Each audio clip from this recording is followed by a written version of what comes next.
All right, so that's the latest on India's growth forecast. But moving on, Federal Reserve Chair Jerome Powell warned that cutting U.S. interest rates too aggressively could reignite inflation risks. Now, speaking during his first major economic outlook since the recent Fed rate cut, Powell pointed to tariff revenues of up to $400 billion a year, noting that costs are largely absorbed by importers and retailers as well, not passed on to consumers. So he's also noted that the US stock prices appear fairly highly valued, even as the Wall Street is at record highs. Now, he's acknowledged that equity levels are elevated, but there are no signs of broader financial stability risks. So that's the word coming from him. Let's listen into his comments.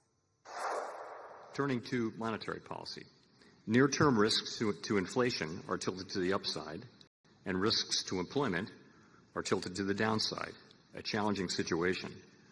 Two-sided risks mean that there is no risk-free path. If we ease too aggressively, we could leave the inflation job unfinished and need to reverse course later to fully restore 2% inflation.